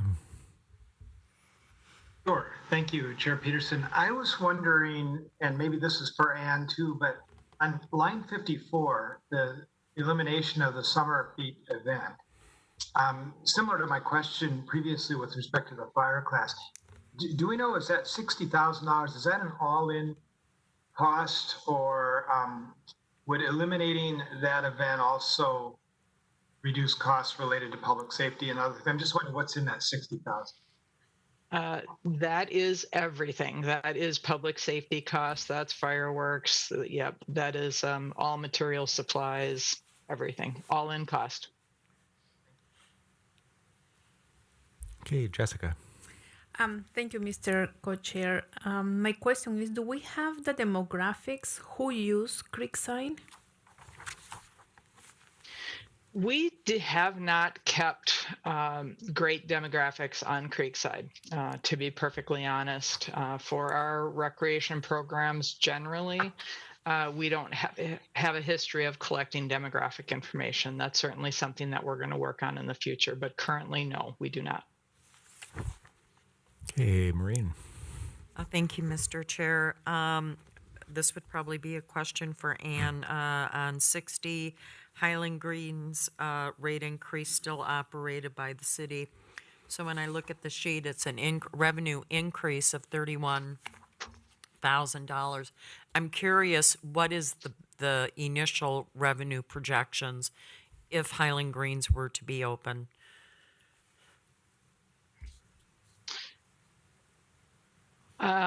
I'm sorry, I'm not sure that I'm understanding your question. Are you asking what the total revenues are for Highland Greens and what the total revenues would be with this, or what the revenue increase would be? We're looking at a approximately $31,000 revenue increase with the rate increase that we're proposing here, and that's based on average rounds over the last 5 years. Mr. Chair, and I'm looking at the total revenue, which would include the 31,000 revenue, the increase. I'm sorry, I do not have that total revenue number with me right now. Okay. Thank you, Mr. Chair. Okay, other questions on this round of the items? John, and then Neil. Thank you, Mr. Chair. Are we, or where does loaves and fishes fit into this scenario? It is very likely that Loaves and Fishes would be able to continue to operate at Creekside on the Creekside option 2, but not in the Creekside option 1. Okay, thank you. Neil? Observation. I'm an ardent golfer. Most of the driving ranges right now are standing too deep, people wanting access to it. And yet Highland stays closed. And I don't quite understand why we didn't reopen that driving range during this time of very high activity. We just totally missed it in my observation. You care to comment on that? So I want to try to, given the time that we have, Okay. I'm trying to keep this focused on the next year's budget, and that's this year's budget question. So if you really want to talk about it right now, we can, but I'd prefer to. We really missed it. Yeah, I think we want to try and focus on the next year's budget. Other questions regarding these items? Okay, moving on then, we're going to have 61 until 70.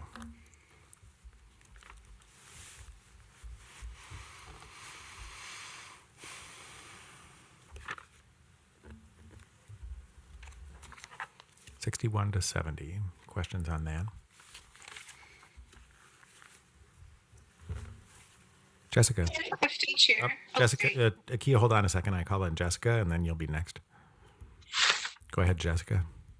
Thank you. On items 65 and 66, do we have any recommendations from teachers that says how many of the students or how the students benefit from the Galaxy programs? I know for the Latino community, it looked like this will be a very difficult situation for kids because just is going to reduce the participation and kids count with this kind of program. So my question is, do we have any recommendations from teachers how kids perform or how that program affect them? I do not have that information. The Galaxy program is a school district program that for many, many years, as far back as I'm aware, the city has been providing this supplemental funding for the school district to run their after-school program.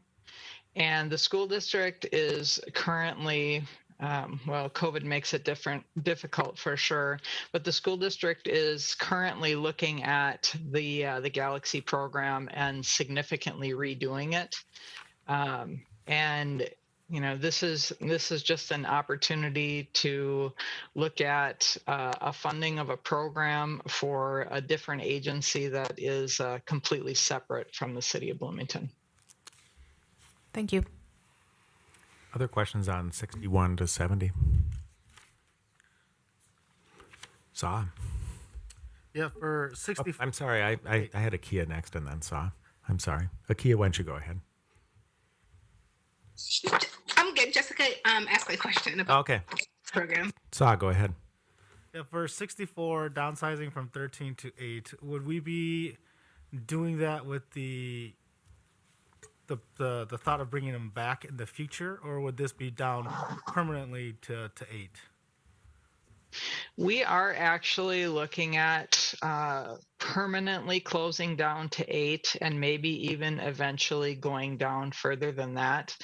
As we look at global warming and as we look at the utilization of the rinks, we really believe that we have too many rinks in the system right now.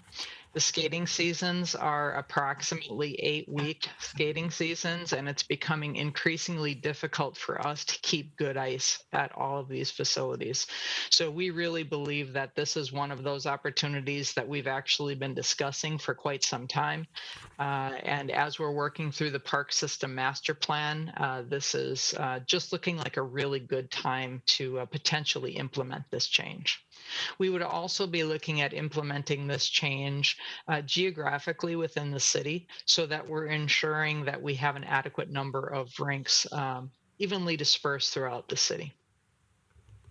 Okay, other questions? Seeing no other questions, we'll move on to 71 to 80.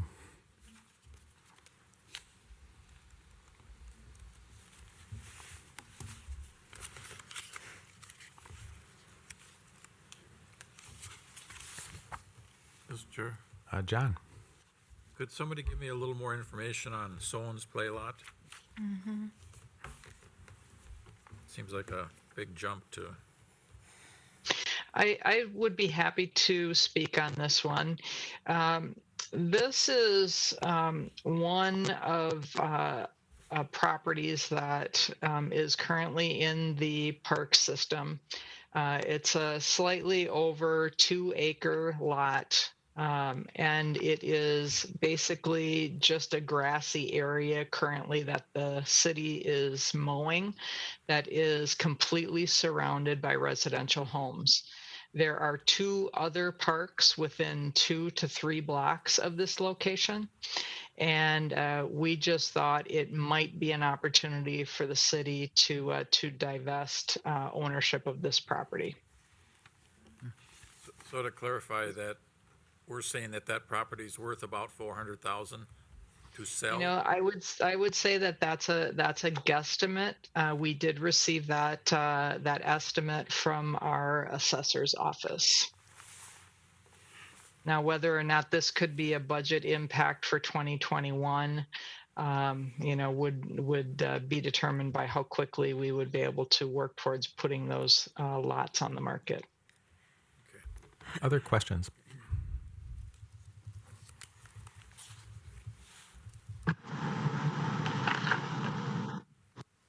Okay, moving on to the last batch, which is 81 and up.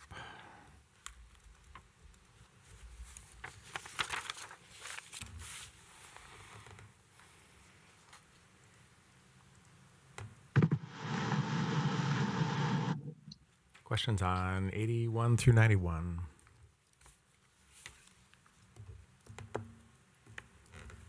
Not seeing any hands in the room on the call. Going once, going twice. Josh. $135,000 on item 89, just general systems replacement. Is that a penny wise, pound foolish? Just want to get a little sense of that one. Chairs and members of the committee. That one is one in the IT budget that we budget annually to make sure that we can cover any kind of mid-year expenses that come up. With IT, it's very difficult to sort of budget out a year and a half in advance to make sure that we're covering replacements that might not be foreseen when the budget comes up. So it's just to make sure that we have enough funding to cover those unforeseen expenses. By eliminating this line, we will have to delay potential repairs and replacements mid-budget cycle. Okay, other questions? One question. Neil. Item, I guess it's 80, Public Works. That's to eliminate the boulevard ash trees from the contract. Is that we're not going to treat them anymore, or we're going to quit cutting them down, or how does that interpret? This is Carl Keel talking. So this is part of a combination of 79, 80, and 81, which the cost savings come primarily from eliminating a park maintenance employee. And what we're proposing to do is that as part of that whole package, we would get rid of the contract that we have for boulevard ash trees, and that we would do that work in the winter with the remaining park maintenance people. So this is we wouldn't not be doing our ash removal. We would be just doing it in-house rather than contractually. Okay. Follow up. Some of us might think that cutting all those ash trees down might be an improvement. I know it's preventive, but boy, I sure hate to go down some of these streets and see those big trees cut down, because the bug's going to get them. Though they might just smoking grass again, Carl. No, you're absolutely correct that sooner or later, the vast majority of ash trees in the community will have died because of emerald ash borer. And so we have a program where we're trying to get on the boulevard trees a little bit ahead of them. And so we have some infestations in town that we are taking care of, but the majority of removals currently are preemptive. They're done before the disease is here. I'm glad I'm not an ash tree, because I'd be on the list to be eliminated. That might be a blessing. Other discussion of these items. Is there a bug coming for you, Neil? That we No, I'm just getting old. Okay. Okay, going once, going twice. Okay, that's it on the walkthrough of the items. So next up, what I want you to do is I want you to go in your bundle of items here, and what you're going to do is you're going to pull out 5 strips of each color, which will give you 30 of each color, because each strip has six stickers on it. So pull out 5 of each color, 5 of the red, 5 of the yellow, and 5 of the green. Grab your spreadsheet and come on up here to the sheets that are right on the tables and put the sticker that matches what you think things ought to be prioritized for. We'll spend about 5 minutes doing this, so if you're like wanting to tweak things on your list and stuff like that, or if you've been keeping track as you go along, but folks, if you'd go and do that. For Akia and for John, you're going to email those into Brianna, and then Brianna is going to be your kind of remote hand putting stickers on things. So the meeting is going to be pretty quiet for 5 minutes here while we go do this, but that's what we're up to, is going ahead and doing that. Neil is over there trying to sell stickers to someone. So you can't afford mine. We may have to talk about the ash borer solution for Neil here. So. That's hard. 5 minutes.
Okay, we're back in session.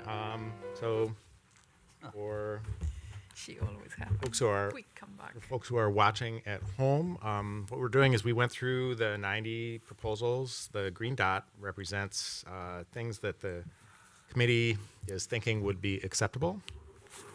Yellow dots are kind of caution, and red are really kind of the lowest on the list. I'm getting the motion to remind me to do these upside down. Put right side up to us.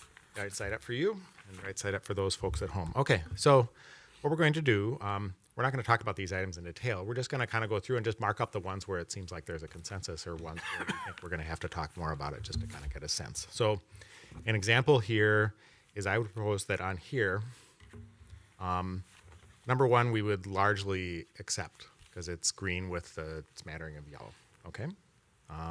Number two, we'd probably have a little bit of conversation about that, because there's some reds in there. This one here, people are cautious about it, but it's not like at the bottom of the list, it's not at the top.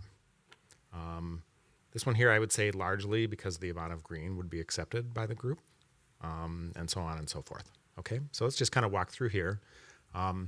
If you'll need your spreadsheet in order to do this. If folks are watching at home, in the packet, these are numbered from 1 to 91 in the agenda, so that you can follow on and see how they were categorized. So ones where initially, if we were doing this for real, that I would say that we'd have consensus on is I would propose that we have kind of definitely would do those that I identified there.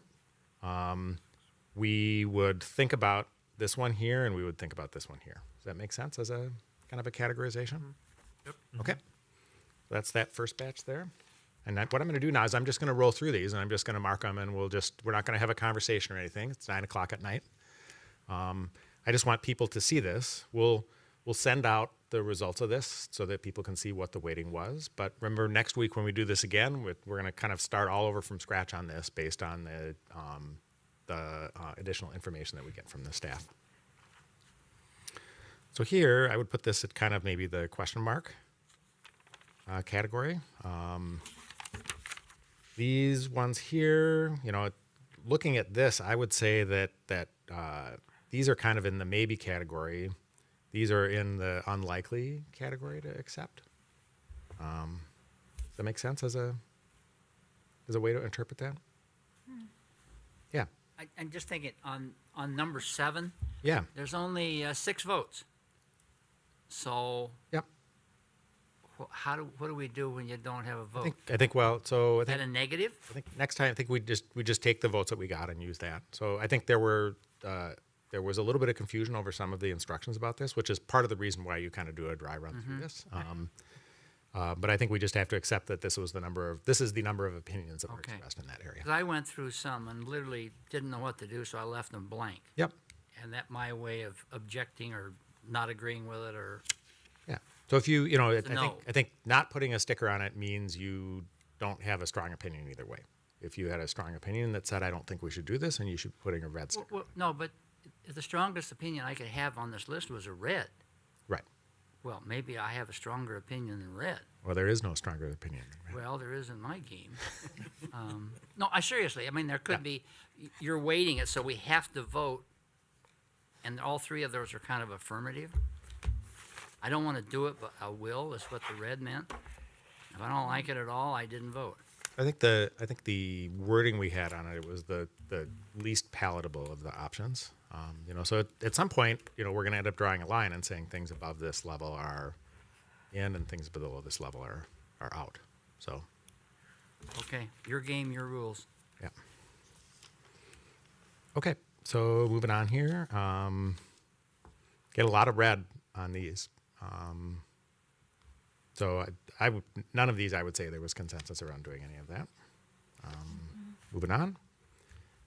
I would suggest, let me get that so that doesn't come through there, that we'd have a conversation about this, but that depending on how much we were cutting, that would likely to be in. We'd probably do that. We'd probably do that. That's kind of questionable. 23, what was 23? The eliminating of hiring 10 new firefighters. This is the 10 new firefighters. That way pretty strong lack of support for that. So moving on through here, this would probably be in. This would probably be in. That's less likely to be in. That would be in. These two would be subject to some discussion. Okay. Again, moving on. In, maybe in, not in on these two bottom ones, and we'd have a conversation about that. Okay.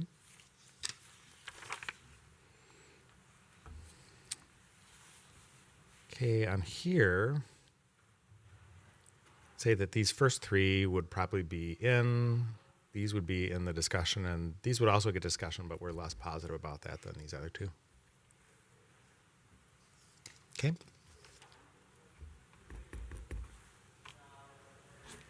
I'm moving through here. 43, 47, 48 would require a lot of discussion. These are questionable, but might be considered. That one's probably closer to being in than the other ones. Okay, on here, I would say that 49 is the only one that's in.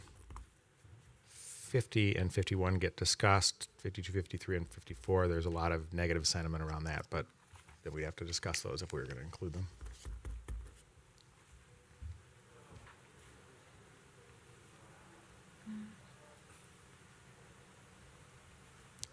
So on here, kind of an interesting pattern, because there's some people who are kind of strongly negative on here, but if you look at this, you know, probably on this page, 60, 57, 57 and 56 are basically the same, are kind of together, 55 a little bit behind it, and then the others requiring more discussion.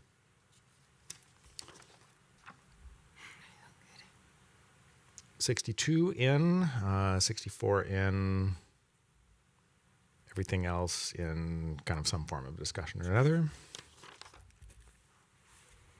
Here, probably 71 and then followed by 72, and then the remainder of these would be kind of in discussing status, maybe 67 has a little bit more green than the other, than the yellow. I guess it's evenly split between green and non-green there.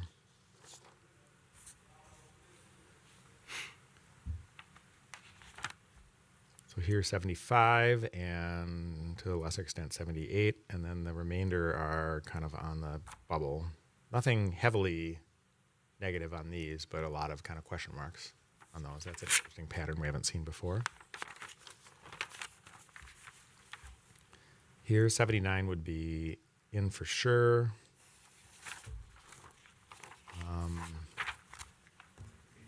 82 kind of questioning that one, but not ruling it out. 81 pretty strongly opposed to that. 80, 83, and 84 would require discussion. 85 would be out. 86 would be in. 87 would lean in, as would 88. 89 and 90 have a little bit stronger negative sentiment around them. And on 91 would require some discussion, but more kind of in than not in on that.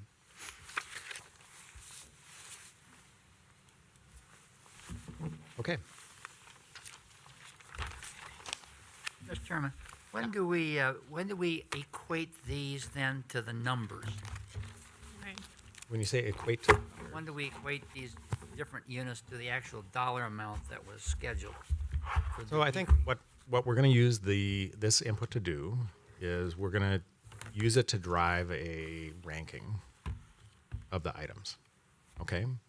And based on the rank order of the items, we have a reduction target that we're aiming to get to, okay?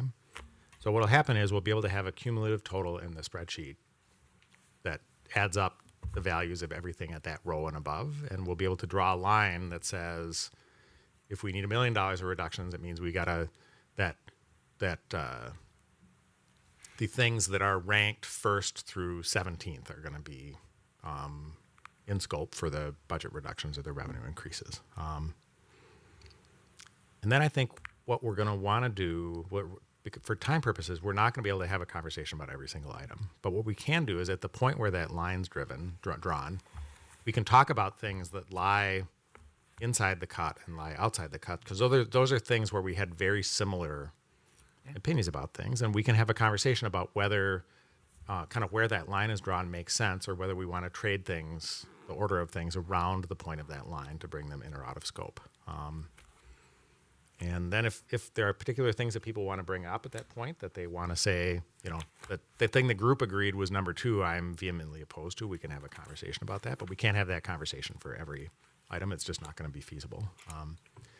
And so then I think we can, if we go through and do this ranking exercise again next week, produce that ranked order, have that conversation, we could either decide at the end of the meeting next week with the information that we have that that's enough to take that proposal to the community, or we can say we want to sleep on it and we come back at the meeting after that and have a final set of conversations around it. Which would be October 7th? Is that the meeting? The October 7th meeting. So that meeting could be a short meeting where people have slept on it and they're okay with it, or we're having a little bit more of a conversation about what's going to be moved back and forth. Or we could go down to Andy's pub and have it there. That's right. Okay. That's right. Shantytown is where I would. Oh, okay. Shantytown. Okay. So what? Just kind of talk about what next week's meeting is going to be. We're going to have more information. We're going to have more things on the list. We're going to go through those things, the questions, to see if you have more questions. But I think what we're going to do basically is try to have all the information that we need to make decisions available for the next meeting in order to create the preliminary rank. So that's really what next meeting's focus is going to be, is we'll be walking through the additional information that we got. We will be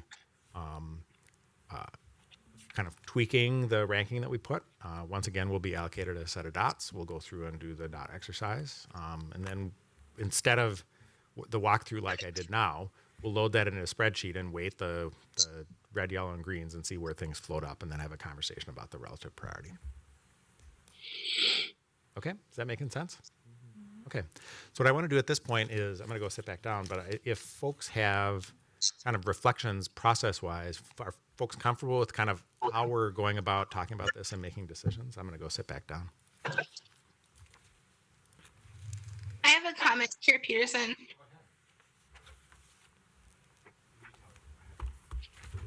Go ahead, Akia.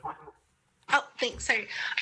So when you tally up the scores for the next meeting, is it possible for you to, I'm not sure if this is feasible, but for each of the departments, how we have the total amount of the reduction target, can we tally how much was actually allocated for reduction or to not reduce? So I saw a lot of reds for the police positions.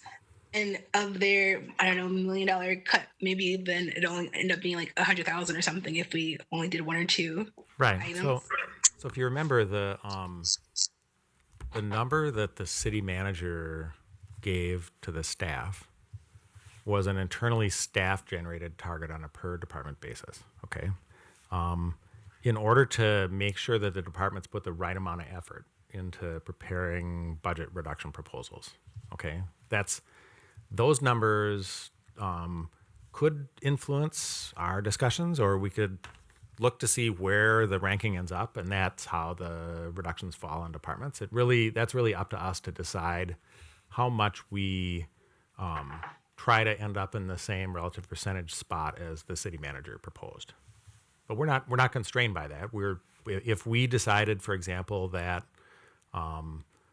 more of the burden was going to fall on a department than what the city manager has, that's what we would report up to the city council. He would probably disagree with us, the city manager would, but that's what we would report up as a report to the council. At the same time, I think we have to take his recommendation seriously and not just ignore it. But we're not bound by it. So did that answer your question? You're on mute, so I don't know. So And that feels yeah, but I think we can certainly have a crosstab in the spreadsheet that shows how the burden is falling on particular departments. We can certainly see that, and then that could be an input to our conversation. So, other comments or observations? So one question I have for folks is just kind of looking at how the burden kind of landed. Was there anything surprising that you saw in that kind of quick run through, or did that seem to kind of in general kind of have to be fairly consistent? One thing I was surprised, and I said this to a couple people as we were doing, is I was surprised at how much consistency there was in the decisions. So Josh, you were taking your mask off. Go ahead. I'm just, do we have enough savings? Is there enough consensus emerging about how we're going to find? I think we're going to be picking things off of the majority red list before we're done. So I think we're going to have to go into someplace in that list.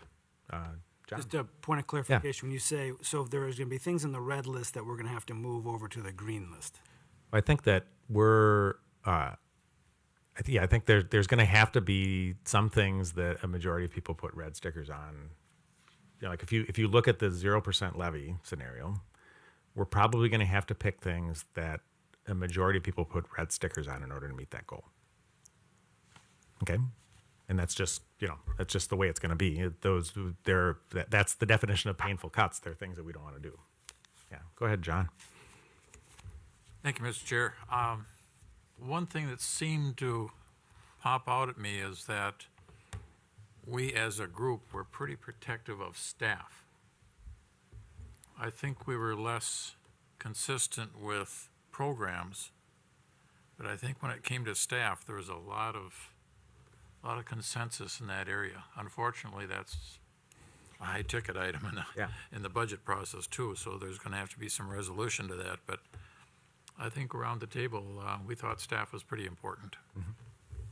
Yeah, and I think that to that point, and I think this goes back to what Josh was just saying, is that a lot of the staff reductions had a lot of red on them, and we had a lot of green on the reduce the budget by $500 for XYZ, and $500 is it's nothing to sneeze at, but it doesn't go very far in the direction of solving our problem. John, one follow-up comment. One thing I thought is that some of the departments don't have a lot of dollars in the fight, so to speak, but I think every department has to pay some of the burden. I don't want to say, well, there's the small dollars, so we won't really. I think everybody has to pay part of the freight. Mm-hmm. It's not going to be equal across the board, but I don't think we let any department off the hook and say, well, their numbers are small, so we'll skip them and go over somebody else. I think we have to share the burden. Yeah. Other comments?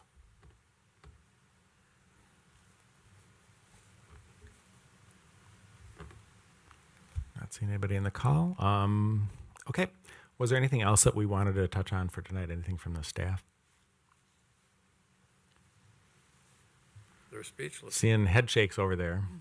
So I think we've done a lot of work on gathering information. I think we're starting to see the emergence of some kind of priority for things, and that'll emerge much more strongly next week. Okay, unless there is anything else from the committee, then let me go back to the agenda and make sure I'm not missing anything. I am not. That concludes item 4.3. So with that, I will declare the meeting adjourned.